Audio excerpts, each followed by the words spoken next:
Con objeto de averiguar si existen o no diferencias significativas entre los hábitos fumadores de 3 comunidades, se seleccionó una muestra aleatoria de 100 individuos de cada una de las 3 comunidades, obteniéndose los siguientes resultados. ¿Pueden considerarse homogéneas las 3 comunidades en cuanto a sus hábitos fumadores? Bien, lo primero, identificamos el tipo de problema de contraste como un problema de prueba de independencia.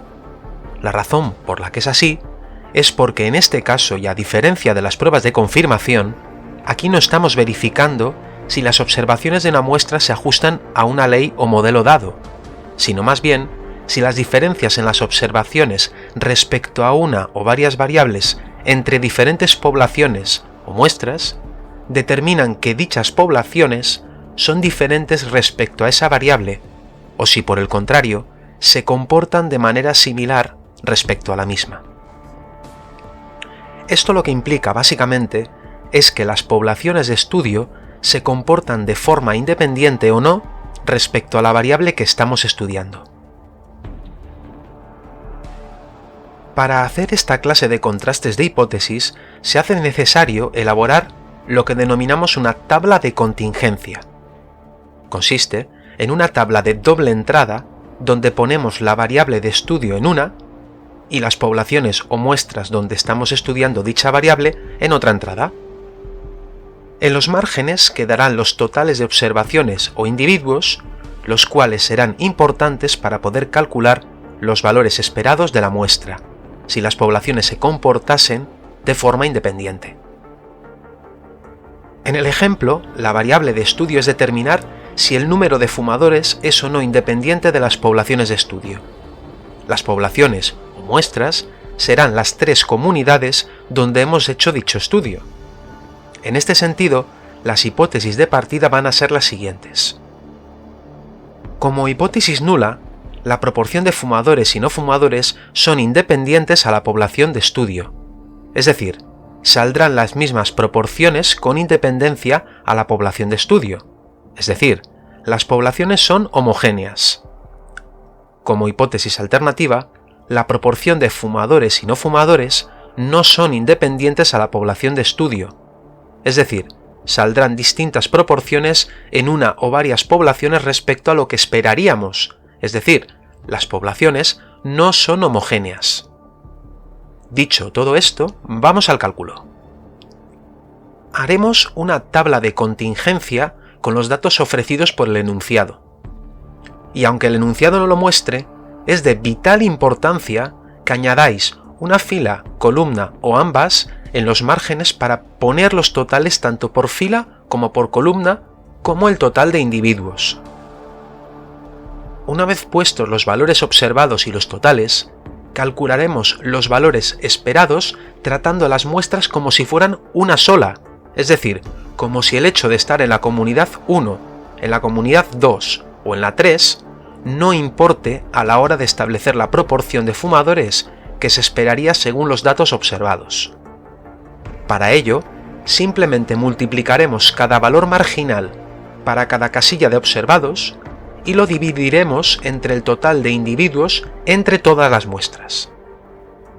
Tal como os dije en el vídeo de explicación del H cuadrado, esto es análogo a cuando en probabilidad calculamos la ocurrencia de 2 sucesos a la vez como si fueran independientes.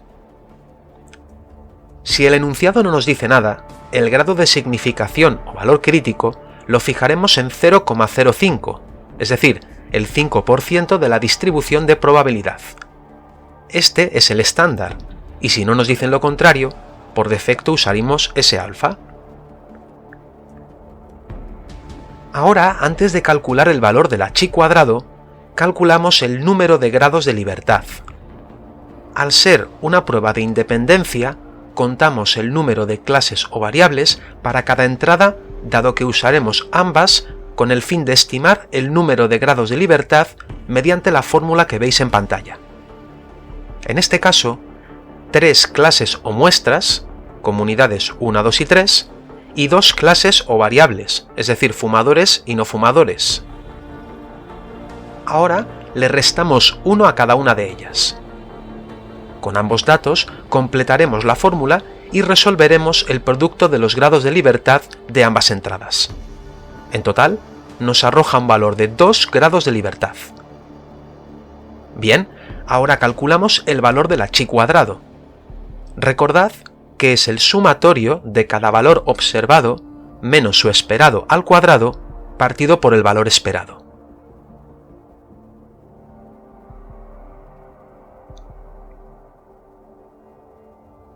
Bien, el resultado nos arroja un valor de chi cuadrado de 1,04. Por favor, comprobad en vuestras casas si es correcto. Teniendo ya el valor crítico, los grados de libertad y el valor de la chi cuadrado, ¿vamos a la tabla? Tal como os expliqué en el anterior vídeo, cogemos primero el valor de significación y lo marcamos en la entrada correspondiente. Luego, cogemos el valor de grados de libertad y lo marcamos también en la entrada correspondiente. La fila que tenéis que mirar para hacer la estimación os la dejo marcada en un recuadro negro. Ahora, cogemos nuestro valor de chi cuadrado y lo buscamos en la tabla. Dicho valor representa aproximadamente un valor de significación del 0,95. Como vemos, dicho valor es mucho mayor al de significación del 0,05 que habíamos fijado, lo que nos permite hacer o tomar la decisión. Las diferencias entre las poblaciones respecto a la variable no son significativas, lo que nos dice, inequívocamente, que los hábitos entre fumadores de las distintas comunidades son los mismos, es decir, que no hay una población o varias en las que puedas decir que hay más o menos fumadores.